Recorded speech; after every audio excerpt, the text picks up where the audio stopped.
The following are true scary stories, found on Reddit. If you enjoy this video, don't forget to leave a like and subscribe so you can catch all of my future content. I'd like to give a big thank you to Corpse Husband for your help on this collaboration. If you haven't heard of him, that's because he's a new channel, but he's growing very quickly, much like I did when I first started. So make sure, after this video, you go check out his channel and subscribe so you can watch him grow. And without any further ado, let's begin.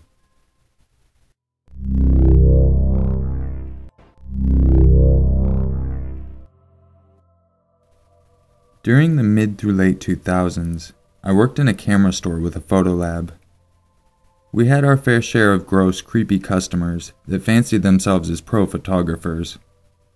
They shot terrible amateur porn with bad lighting, unattractive models, etc. Our male coworkers usually stepped up to help these customers because the pervs would stare at us, say borderline inappropriate things, or try to get us to look at their terrible porn with them. We had one guy who didn't actually shoot porn, but was equally slimy. He attended porn conventions, yeah, those are a thing, and would bring in a dozen or more rolls of film from these events. Every frame was him posing with the female porn stars. Terrible comparison, but think of a picture you'd take of your child at Disney with Mickey or Minnie, then replace the character with porn stars, and replace the child with a hunched-over skinny guy that had a greasy bowl cut, beady eyes, wire-rimmed glasses, a long skinny nose, and virtually no chin. It wasn't just his appearance that was slimy, though. There was something just off about him. He was really timid and talked very quiet, so you'd have to lean over the counter and get close just to hear him, and he always reeked of too much cologne. The worst part about this guy, besides topping off my internal creep meter, was when he'd come in to pick up his pictures, he would spread them out across the counter. There were no nudes, so we couldn't stop him, and whoever was ringing him up had to help him pick out the best ones. It was so uncomfortable. To give you an example, which photo makes it look like we are together? Emphasizing together and drawing out the words in a nasty, slimy way while holding up two photos for the poor employee to choose from. He would then order enlargements of the best ones in 8x10 or sometimes even poster size. We used to joke that he lived in his mom's basement and used the enlargements as wallpaper. We had a good laugh at it, but I get shivers down my spine when I think about how that's probably exactly what he did. When I first started working there, we had a coworker named Jeff who dealt with the porn convention guy. I was actually warned on one of my very first days there not to help him and let Jeff deal with him. I think there may have been issues with previous female employees, but I'm not sure. Maybe Jeff just has really good intuition. I remember the sinking feeling in the pit of my stomach when we would see him coming in and Jeff wasn't around to help him. We would actually play the not it game when we saw him in the parking lot. But a few years after I started, Jeff quit. We were all sad because we loved working with him. Then the porn convention guy came in, and we were angry at Jeff for leaving us, and now we had to help him. My friend Denise was store manager and became his designated employee helper person. Things were fine, for a while. Porn convention guy actually liked working with Denise, and specifically requested her every time he came in. It weirded her and all of us out, but we were all young and dumb and just went with it. One day I was printing his pictures, and the last frame on the roll of film was a picture of Denise in the store. It almost looked like an accidental shot, like one you'd take just to finish off the last frame on a disposable camera. Regardless, I didn't print it, cut the frame off of his negatives, and packaged it up. Technically, I could have been fired for that, but I didn't care. Denise approached me later, saying that the porn convention guy was upset when he picked up his film. He said one of his pictures was missing. I found the negative in the trash, showed it to her, and I wasn't fired. It happened again the next time he came in, and every time after that. There was one picture of Denise at the end of one of his rolls of film, like he was saving that last frame for when he arrived. We always cut the negative out and played dumb when he asked about the missing photo. Eventually someone sold him a digital camera, and we would print his pictures from a memory card. We couldn't just cut off a negative anymore. Instead, we would edit the picture of Denise to look like crap. Too dark, washed out, bright pink, whatever we felt like that day. He never said anything, but he always seemed disappointed when he was flipping through his pictures and got to the last one.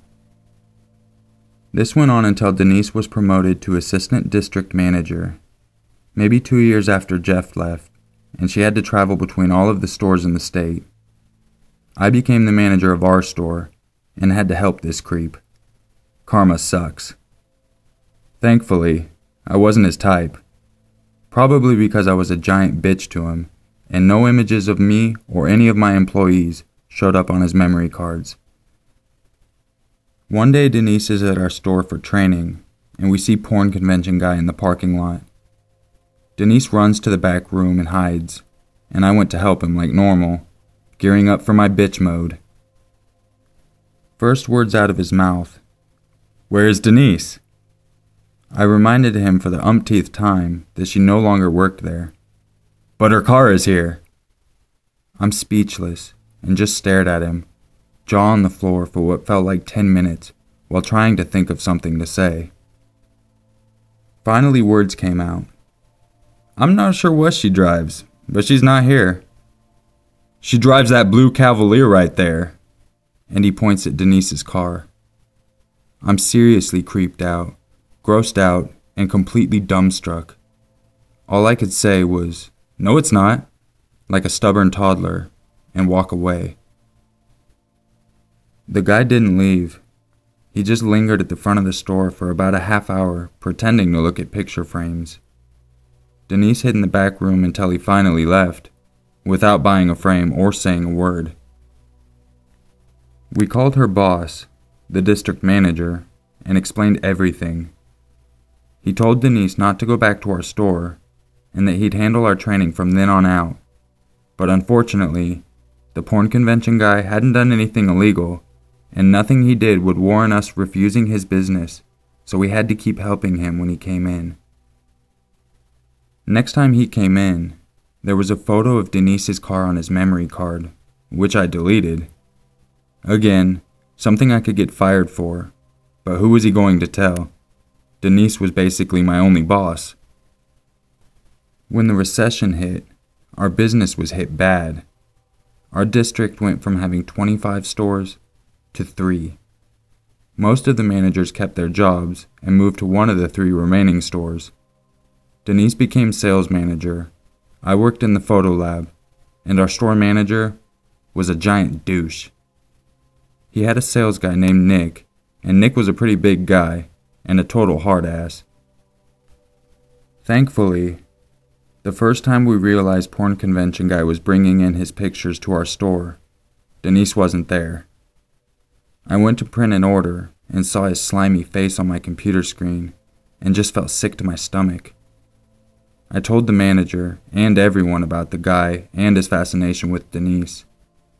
Nick told us he would help the porn convention guy from then on out, so no one else would have to deal with it. Denise still drove the blue Cavalier, and the same thing started happening. We would see him coming. She'd hide in the back. "Where's Denise?" "Not here." "Her car is here." "Not her car." Then he'd linger in the store, hoping to catch a glimpse of her, sometimes for over an hour, and leave without saying or buying anything. We called the cops once, but they said they couldn't do anything. The district manager still wouldn't allow us to refuse him service, so we just continued to do what we could. Denise never worked alone, and we always made sure that she was safe in her car at the end of the night, before anyone drove away. Something we did for everyone anyways. It all came to head about 6 months after most of the stores closed. Porn convention guy is in the store lingering, Denise is hiding, and then he just strolls on through the door to the photo lab and into the back room where Denise was sitting. Nick and I followed and stood in the doorway just shocked, as he stood there staring at her with his beady black little eyes, smiling this creepy closed-lipped smile. No one said anything for what felt like an eternity. Finally, the store manager pushes through Nick and me in the doorway and tells porn convention guy he can't be there. Porn convention guy says nothing, shuffled his feet a bit, but kept staring at Denise. I could feel how horrified she was from across the room. The useless manager then says, "Sir, you have to leave. We have a photo processing chemical back here.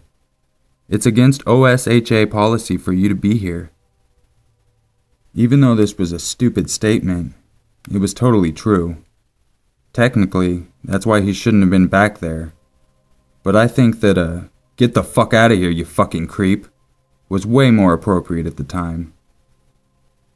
Anyways, the manager is essentially useless in this situation.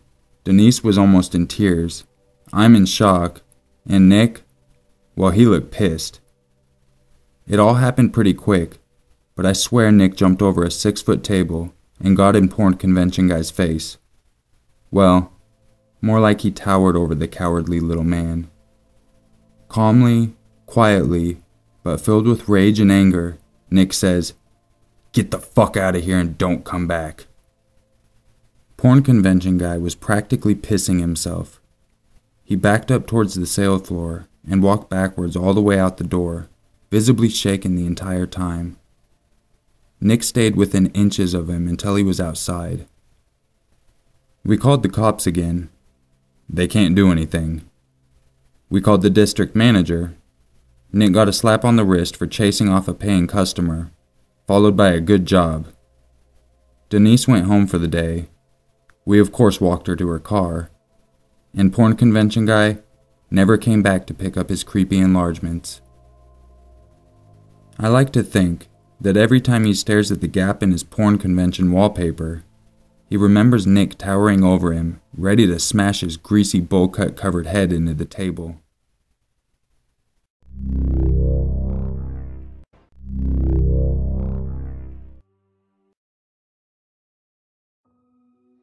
So here's some background information about me before I start my story. This was 4 years ago and I was 18 at the time, and I'm a girl. I was on my way home from work after a long Saturday at about 4 a.m. I had worked 2 jobs for a total of 19 hours, so I was tired as hell, almost falling asleep, and probably looked like I was super drunk. I was sitting on the train trying to ignore all the drunk people around me when I noticed 2 men staring at me and talking to each other while pointing. I had a gut feeling that this wasn't right, and I started thinking about how I was all alone and probably looked like the most vulnerable person there. So I started thinking through my options and remembered that my roommates had called earlier that evening to ask if I wanted to join in on their Lord of the Rings marathon. It had not been more than 5 hours ago, so I was confident that they were still awake. So when my stop came up, I went to the front of the train so that I had full overview of everyone leaving. I took my sweet time lighting a cigarette and watched everyone cross the rails, including the 2 men. They were still staring at me the entire time, but I was hoping I was just paranoid and that they were going to keep going on that way. I lived in the opposite direction and started walking towards my home, getting my phone ready for a call just in case. After about 20 meters, I looked back, and to my horror, I saw the 2 men had changed their direction and started following me. I called my roommate, and after 2 rings, she picked up with a sleepy voice, and I asked if they could meet me.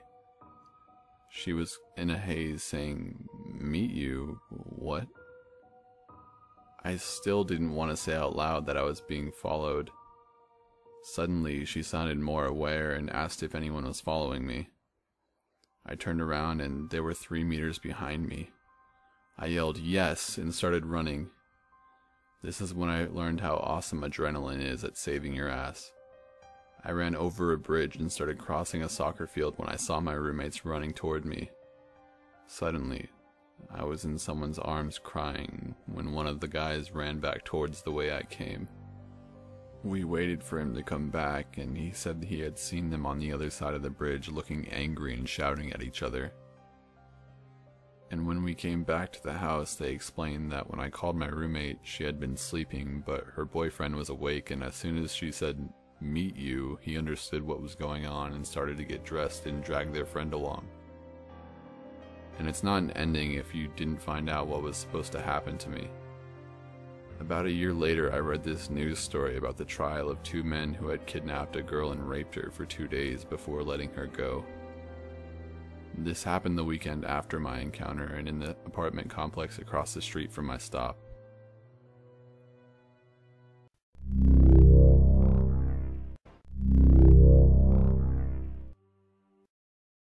If you enjoyed this video, don't forget to leave a like, subscribe, and then head over to Corpse Husband's channel so you can check out the other collaboration video we worked on.